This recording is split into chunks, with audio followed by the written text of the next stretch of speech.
2D rigid body equilibrium. At the end of this section, you're going to be able to properly draw the free body diagram for a 2D rigid body, including identifying and modeling different sorts of reaction forces and reaction moments acting on the body.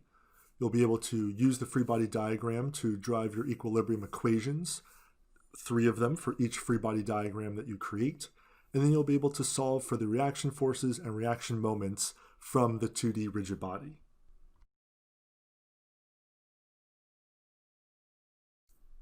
Previously, we looked at 2D particle equilibrium and 3D particle equilibrium. Now we are going to generalize what we did in particle equilibrium to look at what we call rigid bodies. In a particle, we saw that all forces acting on the particle had to be concurrent. All forces had to have their line of action pass through the same point, and that point had to be the center of mass of our body. That's what allowed us to treat it as a particle. And now we're going to relax that. We're going to be able to have forces that are not concurrent acting on our body, as well as moments acting on the body. However, we're going to maintain our assumption that the body is going to maintain its shape after these forces and moments are applied to it. That's what puts the rigid in the rigid body. These bodies are going to be non-deformable. This will be relaxed in strength and materials in the follow-up course to this. So what are the implications of now allowing forces that are non-concurrent to act on our body and moments to act on our body? So as far as maintaining static equilibrium, we're going to be concerned about the linear acceleration of our body still being 0. Our definition of equilibrium has not really changed. We are experiencing no accelerations when we are in equilibrium, whether it's a particle or a rigid body.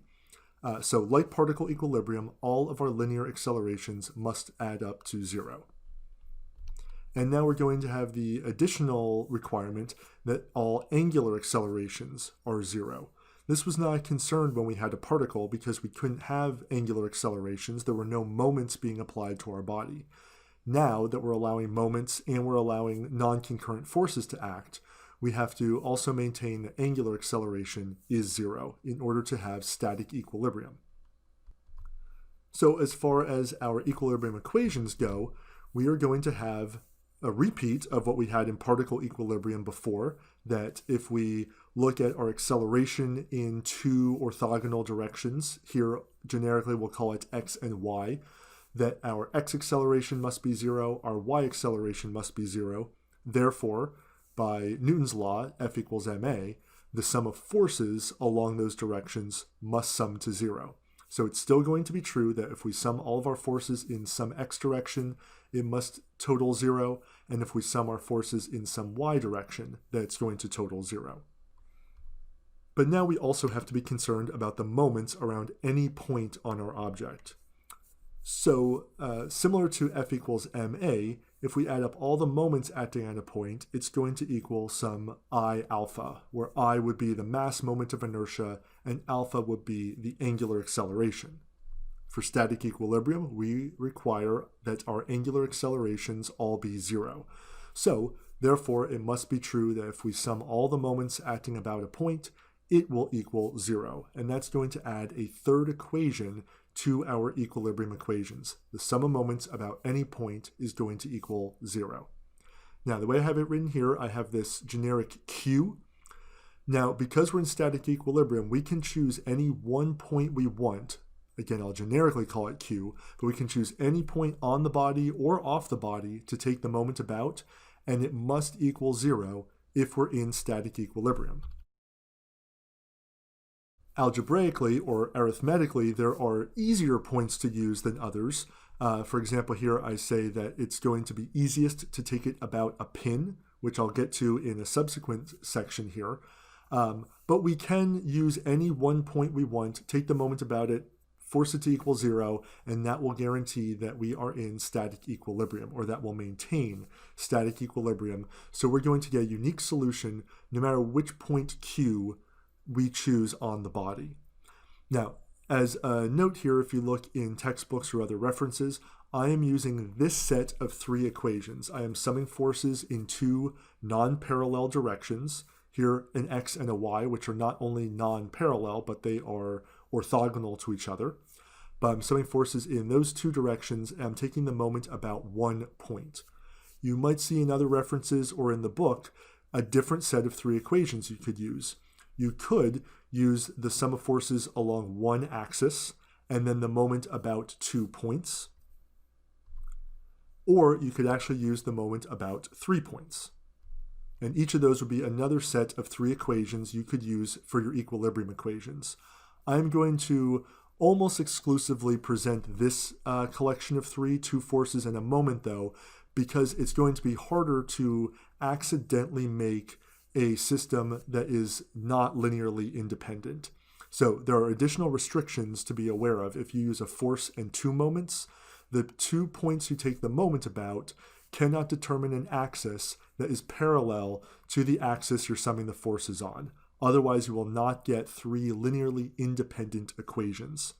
And if you were to take the moment about 3 points as your 3 equilibrium equations, those 3 points cannot be collinear, or again, you will not form 3 linearly independent equations. Sometimes algebraically, it might be easier to do 1 force and 2 moment equations or 3 moment equations, and that can save us a lot of time and save us from making some math errors, but we just want to be aware that there's small extra considerations if we're going to take the moment about more than 1 point, about which points we can actually use. So this is going to guarantee that we have static equilibrium if we use some collection of these 3 equilibrium equations. And where are these equilibrium equations going to come from? Well, just like we saw for particles, we are going to make a free body diagram, but now for a rigid body. And as with particles, we're going to have rules for what the free body diagram must contain so that we can properly derive the equilibrium equations using this diagram. So the first thing we're going to need is to identify our object of interest. And like with particles, it has to be freed from its supports. In particles, we saw that the supports were usually pretty straightforward. It was ropes or cables or maybe some rigid bar that was touching it, or maybe it was in contact with the ground. In rigid bodies, we're going to be seeing more interesting types of supports that it's connected to. They're going to prevent our object from moving in certain ways. So we are going to isolate our object, remove it from these supports, and on the object, we're going to draw or include what the supports did to our object. So there will be an art to choosing what is the object of interest that we are going to be isolating, and we'll be seeing that through different examples of possibly there's multiple choices of the object that we could select from. We need to include a right-handed coordinate system. So for this subsection, we are only talking about 2D rigid body. So we probably will be using an x, right, y, up coordinate system, but we need to be specific and explicit about the coordinate system that we're using and draw it with our free body diagram. So when we say we're summing forces in the x, we know from the picture what the x direction is. We need to label all forces and couples that are acting on our object of interest. So like particles, the forces are going to be indicated using just a single arrowhead. Often we are going to be assuming tension in our reaction forces or our support forces, but sometimes not. And we'll see the different ways we're going to represent what the support does to our object. And now, because we're talking about rigid bodies, not only can forces be acting on our object, but moments or couples could be as well. So we want to make sure that we are including both of the forces and couples that could be acting on our object. Forces as single-headed arrows and couples in 2D, usually as a curved arrow, but sometimes as a double-headed arrow. And along with including them, we need to label them either with their numerical value or, if we don't know what it is, with some variable name that we are going to be using when we write our equilibrium equations. And as with particles, we're always representing what these forces or couples do to our object of interest. And finally, we need to include dimensions. So like with particles, we need the angles or ratio triangles or possibly coordinates so that we know when we go to the equilibrium equations, how much of a force is acting along the x direction or the y direction. But now in addition, we are going to need to know the lengths of different segments of our object of interest. Because we're going to be doing a moment equation, we are going to be typically multiplying forces by distances. So we're going to need to know how far apart different points on our object are going to be. So when we do that moment equation, we know the force and we know the distance that we want to use.